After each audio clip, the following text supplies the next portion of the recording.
If you are in pain right now because the love of your life ended things with you and you want them back, this video is for you. Because in this video, I am going to talk about what it might take to get someone back and how we can use this advice to also move on from a person. For those of you that don't know, I am Matthew Hussey, a coach specializing in confidence and relational intelligence. And for the last 17 years of my life, I have been helping people find love. So welcome back to the channel, friends.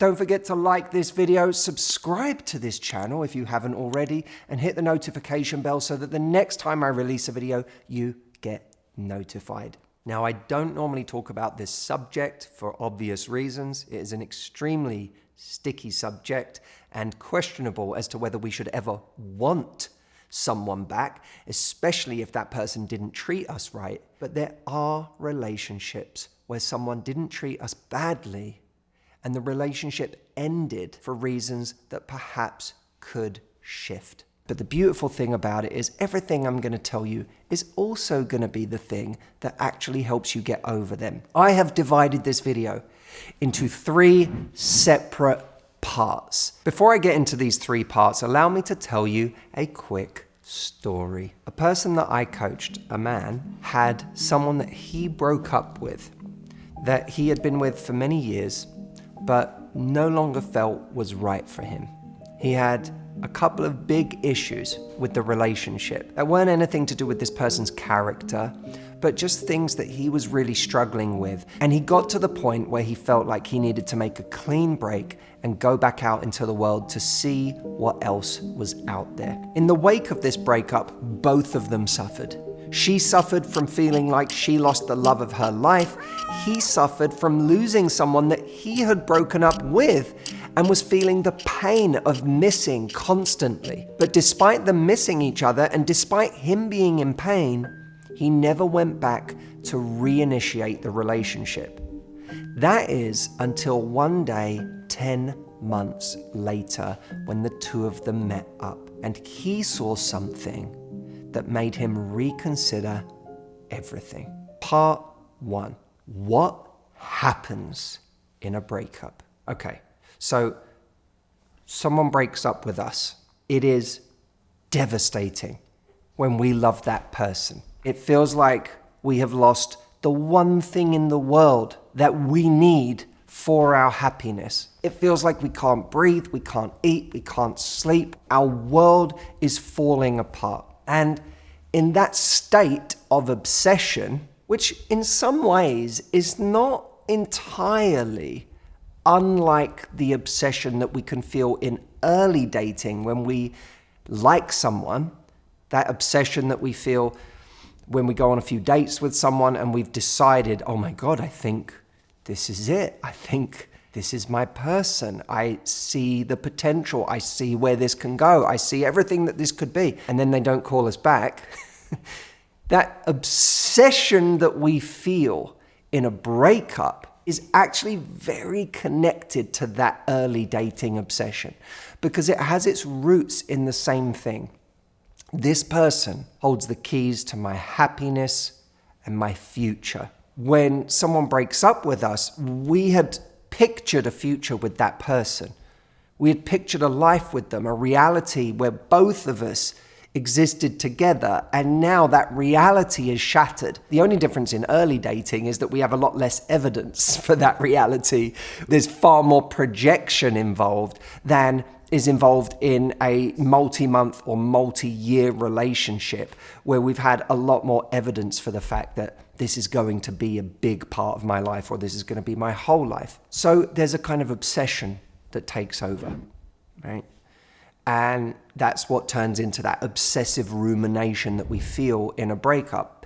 For many of you, you're there right now in that obsessive rumination. And for those of you that are there, I am sorry. It is the absolute worst. It is a terrible place to be. And it does feel, when you're in that place, like nothing is going to make us feel better. And part of the reason that it feels like nothing is going to make us feel better, part of the reason that it feels like this is catastrophic for us is to do with our focus and what we are connected to right now. In a breakup, we become connected to one thing and one thing only: the loss that we have experienced. Imagine that you have this giant spotlight, and where you shine this spotlight determines your reality, the story you're telling yourself, and how you feel. And so this giant spotlight that you have, which is the most powerful thing, right? Imagine that this spotlight is the bringer of all emotions. It's the most powerful thing you have. And you take this, the most powerful thing you have, and you shine it on this area of your life where you have experienced this loss, this person who no longer wants to be with you. And as long as you're shining the spotlight on that loss, which isn't just a present day loss, it's also you're shining it on what feels like the loss of your entire future. So there's the story there. The reality is I've lost this person. The story is I've lost my whole future. And all the emotions that come with that are the pain, the desperation, the obsession, the grief. All of that is coming from shining a spotlight on this breakup. Now, that may not even be a new thing.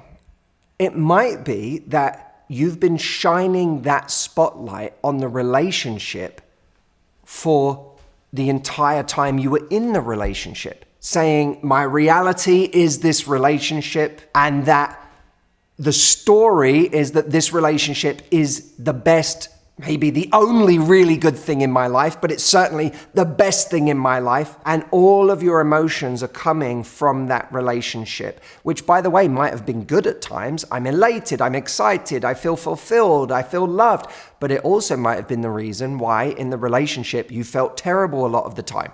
Because anytime that relationship wasn't perfect, anytime you didn't get a text back, anytime you didn't feel loved, you felt desperate with anxiety. You couldn't get through the day. You felt like you couldn't focus on anything else until you had resolved that argument with that person, until you had got their confirmation for the third time that day or that week that they really love you. That spotlight was on the relationship then. So it might be that now this is just a graduation of where the spotlight already was. Why am I saying all of this? Why such emphasis on this spotlight? Well, because where that spotlight goes determines our reality, our story, our emotions. So what happens in a breakup is the spotlight gets shone on one place, when in fact, our life is much bigger than that. Our life is made up of many things, many components. We have our friends, we have our family, we have ourselves and our inner world and our inner growth that is just ours. It doesn't belong to anyone else or isn't in relation to anyone else. It's just ours. And it's very common to become disconnected from everything else in our world. And the key to starting to feel better is to get connected to other things in our world, to really lose ourselves in the friendships we have, in the family that we hold dear, in something we're learning about right now that we're curious about, that we have a powerful curiosity about. Every single one of these things is a universe of its own. There is so much depth to all of them. You could lose yourself in all of them, and all of them tell their own story and have their own emotions attached. We can take that spotlight and shine it on any other part of our world we want at any time. And it feels like the most unnatural thing to do when we are obsessively ruminating over this one area that we have lit up right now. But it's actually the answer. We have to get connected to everything else in our world. And I say this to people not just in a breakup, but in the beginning of dating. In the beginning of dating, it's really important when we like someone that we get connected to everything else in our world that's important to us, and that we stay connected to it. Because what happens is we were experiencing a lot of joy from different parts of our life and things that gave us meaning, and then we meet someone that knocks us over with their charisma, the way they light up a room, or how big their life is, and we suddenly forget everything that's important to us in our lives, everything that makes our lives special, everything we love, everything that gives us a deep sense of meaning. We lose connection with those things, and this person becomes the only thing that matters. The moment we decide we like someone is the most dangerous moment in attraction, because we lose focus on all those other things. Whether it's in a breakup or in early dating, never ever let anyone make you feel like your world is small without them, that your world doesn't matter. Stay connected to what's rich in your world. And by the way, if someone comes along in your life and it feels like, oh, they're big and they're exciting and they're shiny and they have such an amazing life and they're so impressive, and don't ever let that person distract you from what's magical and what's important in your world. You might be a nurse who works with 5 dementia patients, and outside of that very difficult and long days, you go and see your friends who you love. And you have a hobby on the side that you really enjoy and that gives you a lot of meaning. And between those 3 things, you have a big life. Just because someone comes along and it looks like they have a bigger life or something that's outwardly splashier and more impressive, don't ever let that distract you from the rich meaning that is in your own life. But you have to connect to how big and rich your life is. Okay? And that's something that we often lose in a breakup. It's often something we lose while we're in a relationship, especially when we're spending so much of our time pleasing someone else, trying to be what we think they want us to be, trying to show up for them and their needs, and never tending to our own garden, never looking at our own life and the richness in it and connecting to it. So we can be forgiven in a breakup for forgetting just how big and rich and important our own life is. There is a wonderful quote in the movie A Man for All Seasons that I included in my book, Love Life, for anyone who doesn't know. It's a moment where Sir Thomas More is giving advice to an ambitious Richard Rich, who feels that he won't be worth anything unless he achieves his grand ambitions. Moore wants him to know that there are more profound ways to achieve a sense of significance than the kind of superficial goals that Richard Rich is trying to attain. Moore says to him, "Why not be a teacher?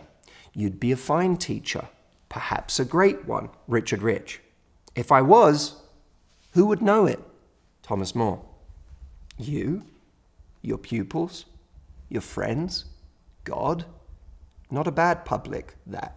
That is a beautiful exchange that shows one person who thinks that the richness of his life is going to come from this big thing, this big achievement, or in some cases, in our love lives, we think it's going to come from this person that we date and what they add to our lives, and another person who sees that the richness of this man's life could come in far more subtle ways if he really connected to it. Now, in the story I told you about, the danger for the woman in that scenario is that she would now spend months and months, maybe even years, shining the spotlight on him and how he was her world and she had lost her world. Did she do that? We'll find out. Part 2, The Matrix. Those of you who have read my book know that there is a chapter called The Identity Matrix. And in this chapter, I describe a certain kind of confidence that comes from having multiple sources of validation and significance in your life. I draw a square, and inside that square, I draw smaller squares that represent these different sources of significance and validation and identity in your life. Now, for some of us, our matrix, I call it the identity matrix, is dominated by one very large square that makes up the majority of our sense of significance and our identity, where we get our validation. And for a lot of people, that's their relationship. Not for everyone. For some people who don't have a relationship, it's their career. For other people, it's their kids. For other people, it's their looks. Right? People can have a very dominant square in their matrix. And the danger of a very dominant square in your matrix is that it's responsible for too much of our identity, our significance, what we think makes us attractive or worthy. That means that when that square goes away, we don't just feel like we lost that thing, that career, that relationship, our looks as we age. We feel like we have lost our entire identity and sense of worth. And in a way, what I'm talking about with the spotlight is that over time, when we spotlight one area of our matrix, that thing can grow and grow and grow, but it often grows to the detriment of the other parts of our life. So if our relationship ends up being how we identify ourselves, we put so much pressure on that relationship working and never going away that we start to suffocate that relationship, or we start to become too anxious in that relationship, or we start to contort ourselves to whatever we think someone else wants us to be in order to keep that relationship going, and we lose ourselves in the process. Maybe we even lose the respect of the person we're with. Ironically, in our identity matrix, the key to keeping a square strong is knowing that we have other squares that can support us if that square were to ever go away. I think about this matrix like a tabletop, and the tabletop is our confidence, and underneath it are the legs that support that tabletop. Well, if you only have one leg supporting your confidence, and that's in the case of this particular video, your relationship, the relationship you've just lost, then when that relationship goes away, it feels like your entire confidence is shattered. But if we build up other squares in our matrix, we're putting other sturdy legs under the table. So now that one thing is no longer a crutch supporting the table. It's just one of several strong and sturdy legs. That means that when we lose it, it can still hurt. We can still grieve. It can still be a tremendous loss and a tremendous disappointment. But it's no longer catastrophic to our confidence or our sense of self. So what we need to do with this matrix is have a very honest look at how much of our pain right now is coming from simply the grief of losing someone important to us, and how much of it is not just that grief, but a whole other level of suffering that is coming from the fact that our entire identity and worth was built around this relationship, their desire for us, and our ability to retain it. So the important takeaway for all of this is that our identity matrix is a huge part of what is making us so unhappy in a breakup and what prolongs heartbreak for so long, but that we actually have full control over our identity matrix. It is malleable. We can change it. And the woman in the story I've been telling you about changed her identity matrix in crucial ways that made a huge impact. What's up, everybody? Sorry to interrupt my own video. I just wanted to let you know that we only have 35 spaces left for my live retreat in Florida this September from the 9th to the 15th. If you want to spend 6 days with me, getting to know more about your story, helping you through some of the deepest things that you want to work on, this is the place we do it. It's only happening once this year, and this is your chance to get on board. So go to mhretreat.com, grab one of those 35 places before they're gone, and I hope I will get to see you there. Back to the video. Part 3, my challenge to you. So we have talked about the fact that during a breakup, losing someone that was really important to us, one of the things that makes it so hard is we take this powerful spotlight we have and we shine it only on that, and we lose connection with all of the other sources of richness and beauty and confidence and meaning in our world. And the identity matrix is a very visual illustration of how we may have done that over time, both inside the relationship and now in losing it. So if we want to start to feel better, it stands to reason that we should find a way to diversify our identity matrix away from that one square so that there are other areas of our life that can bring us a new reality, a different story, and better emotions when we shine the spotlight on them. My challenge to you is to do this in one of three ways, if not all three. The first way is to take a square that already exists in your matrix, but has started to shrivel and atrophy over time because this other giant square that perhaps was the relationship got so much of your focus. What in your life has withered that if you started to invest more time and energy into it, would start to grow and blossom and flourish again into a deep source of meaning and richness in your life? We value what we invest in. So if you're thinking right now, but I don't want to do that, I don't really value that part of my life, know that there's a very strong chance that's because you haven't been investing in it. When we start investing in something again, we start to value it more. And when we value it more, we can find that magically, this other thing that held so much value for us starts to feel a little less important because other areas become more important. So one part of this challenge is to diversify your squares in your identity matrix by focusing more time, energy, and investment in one that already exists but has atrophied over time. The second way is to create a brand new square in your matrix, one that never existed before. As a thought experiment, just think of something that you've always said you wanted to do. Maybe it's dancing and taking a dance class.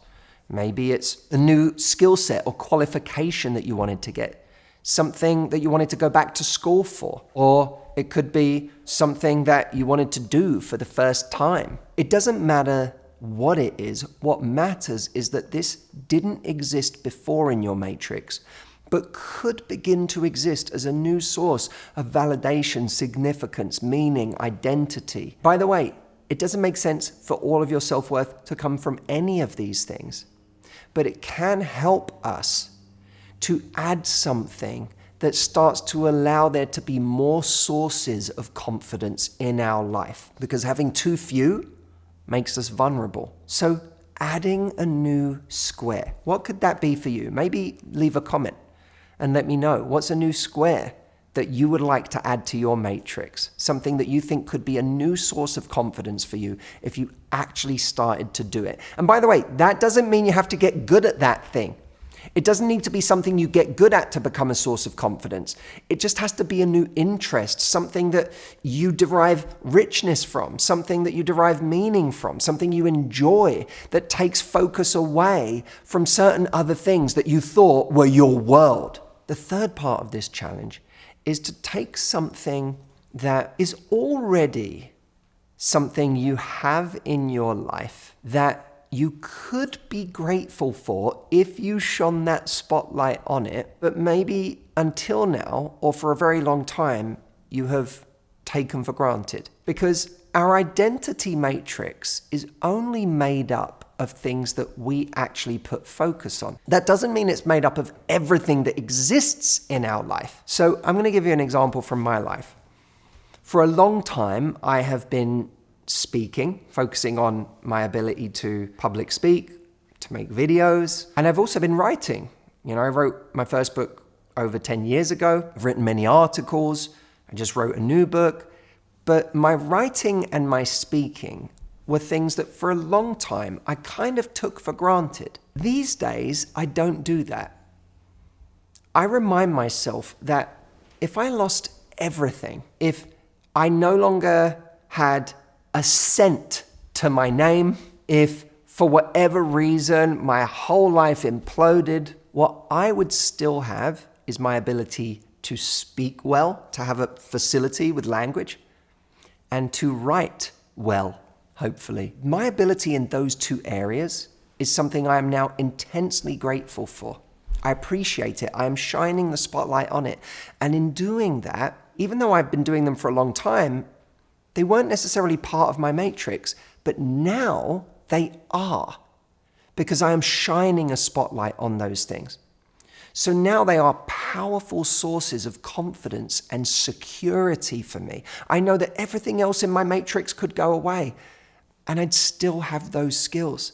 And those skills would give me a sense of courage and security in knowing that I'll be okay because I've got these skills. What could those things be for you? And it doesn't have to be skills. It could be the love of certain people in your life, whether they're family or friends.